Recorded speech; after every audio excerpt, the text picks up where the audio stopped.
What's up everyone? Today we have another reboot episode to talk about, which features the Powerpuff Girls going camping together with the professor at his old family lake house from back in the day. Clawdad,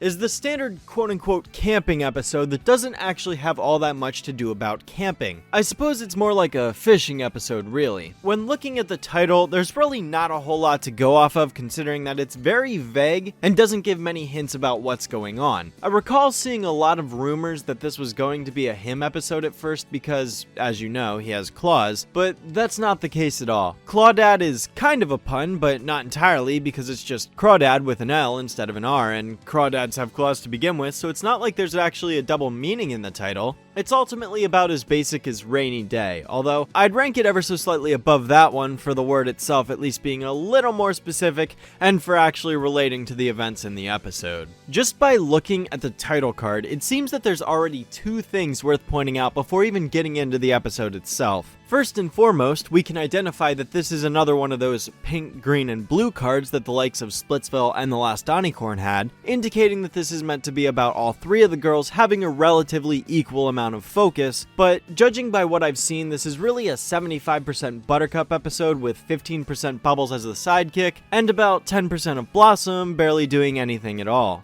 I'll be sure to point this out along the way because I truly don't see why this one isn't just a straight green title card when it probably should be. It's more akin to the way Green Wing was as an episode with maybe just a little more input from the other two girls. The second, and probably more interesting details of the two, is that the original Buttercup somehow snuck in for the photo shoot that day and somehow managed to get placed on the title card instead of Reboot Buttercup. Either that or we have yet another missed attention to detail. Take your pick. But without further ado, let's roll.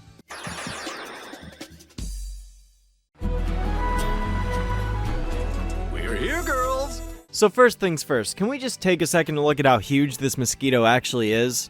Like, holy shit, that thing could eat a squirrel. Like, yeah, I get that it's supposed to be a close-up shot, but by comparing the proportions of the insect to the leaves on the branch, it's super apparent just how colossal this thing really is. Get it off! Help!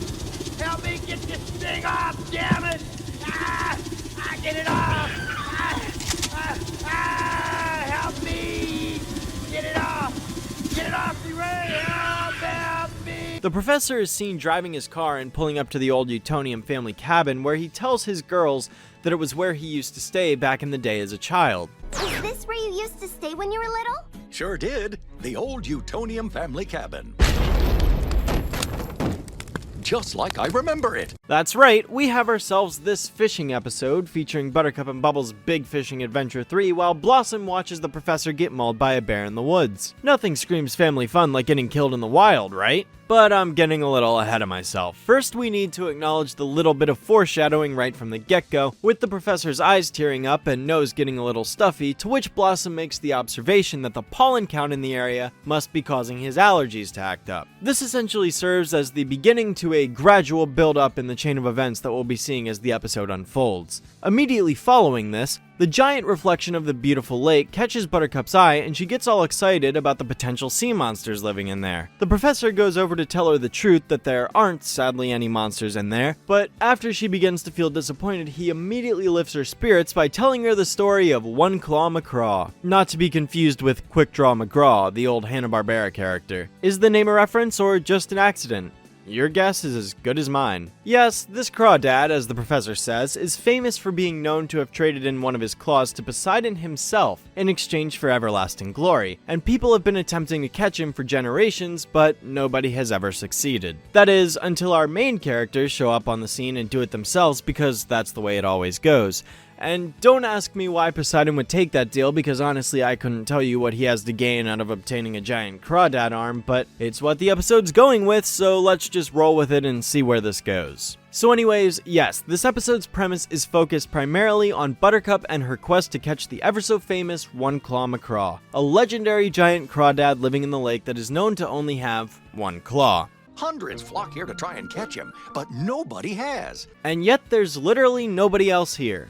Not even that old fisherman. Hey, the old fisherman, back with you again. I just dropped out, and look what I just caught. 2 at one time. First drop. Hey.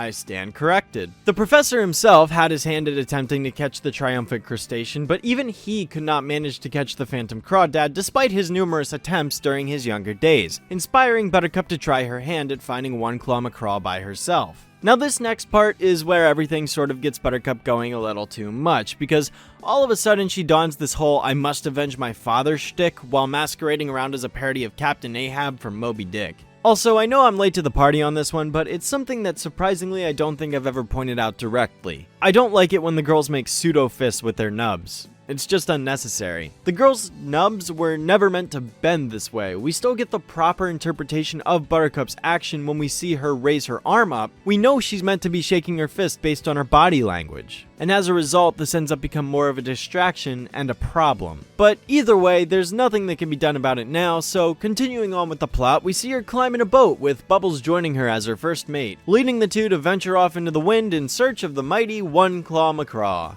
The way this episode is structured has your typical A and B plots going on simultaneously as we've seen before, with plenty of other episodes in the show. The main line, as we've just established, centers around Buttercup and Bubbles going out to catch that legendary Clawdad, which we'll be getting to in about 3 minutes. The B-plot of the episode is with Blossom and the Professor, which, for the sake of convenience, I'll just be getting completely out of the way right now. Blossom's just standing there chilling with her book about how to enjoy her stay in the wilderness, while her dad just casts it off saying they don't need it because they can just rely on their wits to get them through it. Obviously, it's not going well for the Professor, who isn't nearly as prepared for everything as Blossom because she has the book, but this doesn't exactly line up with what was already established, I find. If there was going to be a do-it-the-old-fashioned way plot point that it seems to be going for here, then Blossom would probably be using her cell phone instead of a written text to actually emphasize that point of going back to a time before technology. Maybe it's a case of showing the difference between an older generation and a younger generation, but books existed for hundreds of years before the Professor was born, so it's not like a resource like this wouldn't be available back in his day. Honestly, this is just more of a case of making the Professor look like a dope.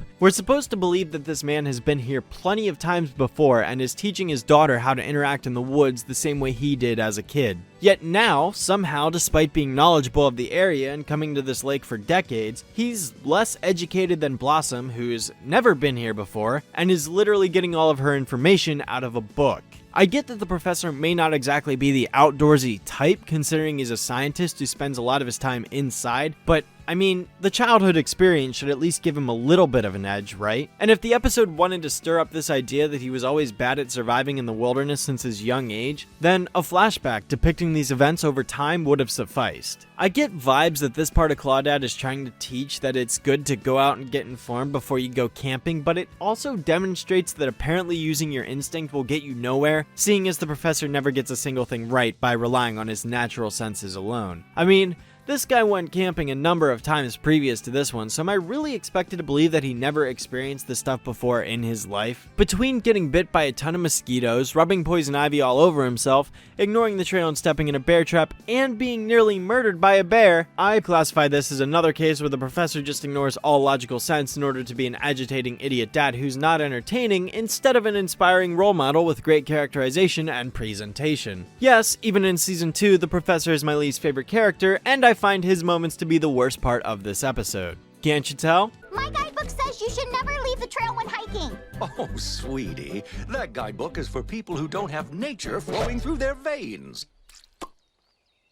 That way. Found a bear trap!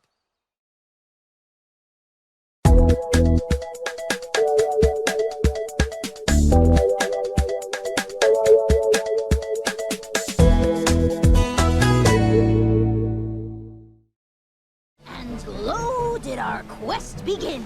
The seas were rough and tough and also gruff, but nothing could distract me from... Hey!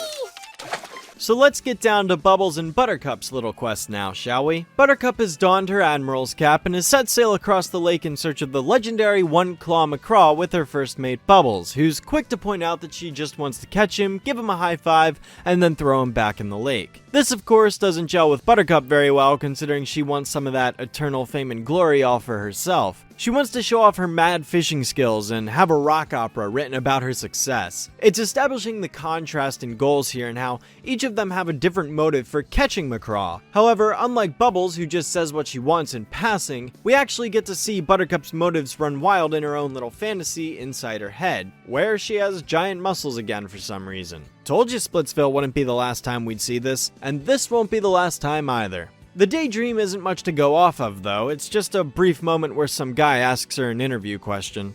Only you have managed to tame the great one-claw McCraw. What are you gonna do next? More like, what are you gonna do next? Oh, burn! What? But how does that... Buttercup, your dreams make no sense. Not too long after does Princess arrive on the scene in her giant gold yacht, where she encounters the pairing and tells them how she's out there on the hunt for One Claw McCraw as well. Awfully convenient that Princess just so happened to be there searching for old One Claw on the very same day as Buttercup, but hey, we gotta have an antagonist to be a foil to her in here somewhere, so I guess let's just roll with it being a convenient coincidence. I don't really get why Princess honestly needs to catch him, considering she's got plenty of other fame and wealth to back her up, but the rich get richer, I guess. I don't know, it's not like she has a motivation the way she did in the episode Poor Bucks, where her whole family went bankrupt so she stole Blossom's lemonade recipe in order to get back on top. Here there's not really a huge indication as to why this is so vital to her. Maybe she has nothing better to do? I'm not sure. What I am sure of is how this one muscular woman manages to pick up a perfectly good baby and just toss him to the side like it's nothing. Pizza Woman, status update. Nothing rare yet, and I would know. I used to be a longshoreman, like that guy. How y'all this morning? The old fisherman's good. He's on the water. He's good. Okay. Okay. I understand that comedy is subjective. I say this all the time. There are a lot of things that I probably find funny that other people don't, and vice versa. I get that completely. Something I've learned a lot while reviewing this series is that there are genuine fans of this reboot that enjoy its sense of humor. And you know what? That's great. Just because I didn't like the random expressions in The Big Sleep doesn't mean everyone else didn't like them too. And to be honest, I've just kind of come to accept them at this point, as we'll see plenty of them later on in this episode right here. I'm glad people can find some aspects of the show more entertaining than I do. That's why whenever I poke at something that I don't necessarily find funny, it's not meant to be taken as a major criticism because it's mostly just a subjective thing, and what I'm about to say right here is no exception. Yo, let's reapply our sunscreen for fun screen. Good idea. Let's reapply our sunscreen for fun screen. What the hell? I'm sorry, I'm just trying to imagine somebody saying that non-ironically. Like, that has got to be one of the genuine worst one-liners I've ever heard from this show. Or any show for that matter. And that's saying a lot. Not that it has much of an impact on anything because it doesn't really matter in the grand scheme of things, but I just had to put that out there. But anyhow, they decide to drive right off after Princess fires a laser beam directly at their boat and leave Buttercup and Bubbles rapidly attempting to fix the hole she left them with some triple bubble double bubble gum. 'Tis but a scratch. A scratch? Indeed, a minor inconvenience that doesn't stop them from wanting to catch that Clawdad, and sure enough their fishing pole just so happens to start reeling away at the exact same time, causing Buttercup to grab a hold while Buttercup gets her incredible catch on her cell phone. All right, McCraw. Here we go! I got it. Oh. Oh look, it's an old boot.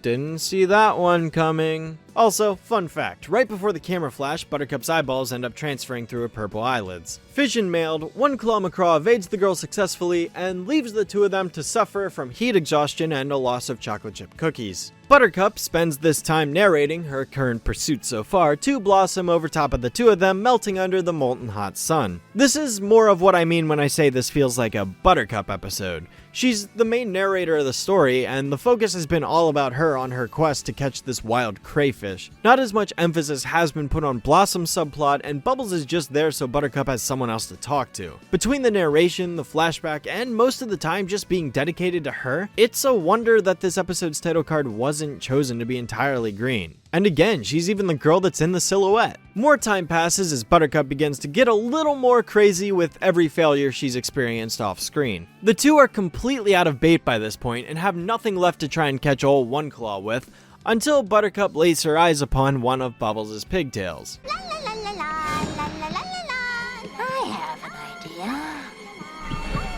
Hi, Captain.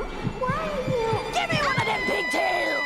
Like I said, we'd be getting a lot of random facial expressions. Between Buttercup grabbing a hold of Bubbles' hair and trying to rip a pigtail out while monologuing about masquerading into the night, the two make a bunch of extreme off-the-wall faces which, as I've said earlier, I've kind of gotten used to at this point. It's just something that's a part of the series at this point, and I've kind of accepted it whether I care for it or not.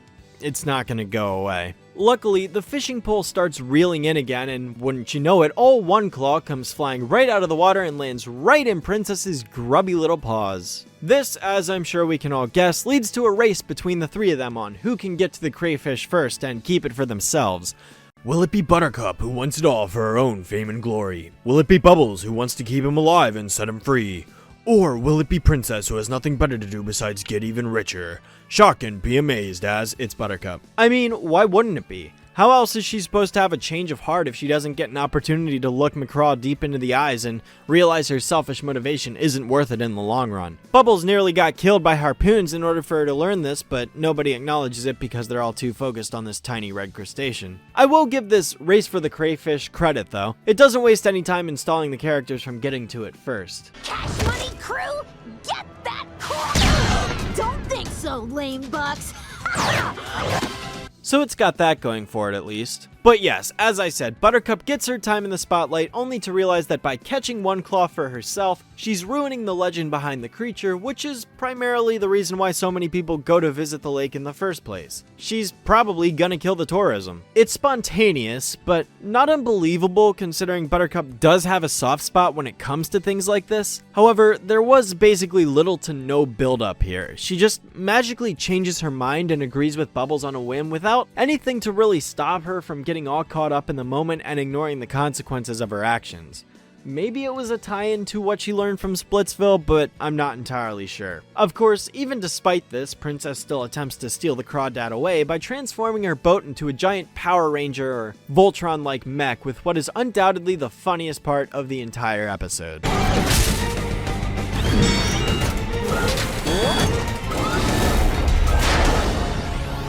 No more messing around. For realsies!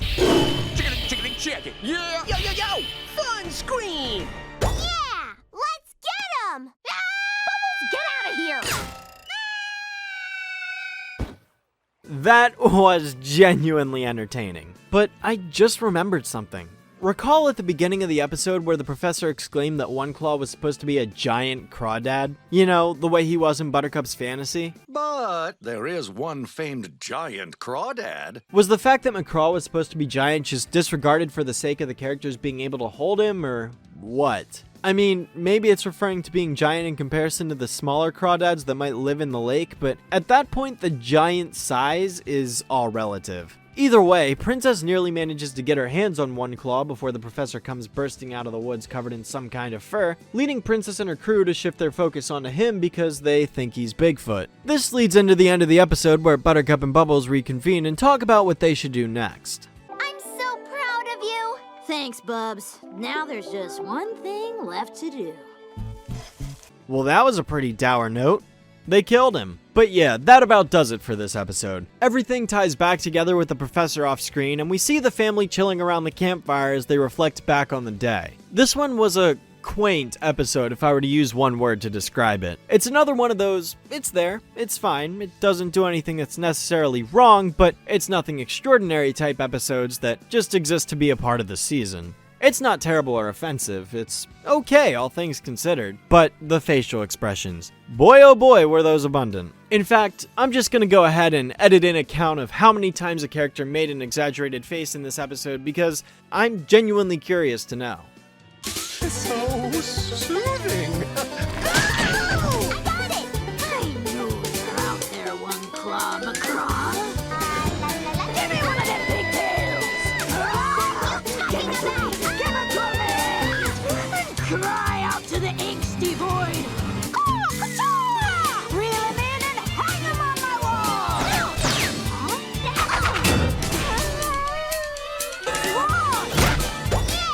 Let's get him! Get out of here! Dare I say this has the most random expressions yet? Well, that about does it for this episode. I've given my piece and said everything I wanted to say, so I guess it's time to end things off. Oh, and for the record, the girls don't actually cook the Clawdad, they throw him back in the lake at the end. It was just a fake out. Thank you all for watching, and this time I'm gonna let the old fisherman end things off. We'll be back with you another time. See ya.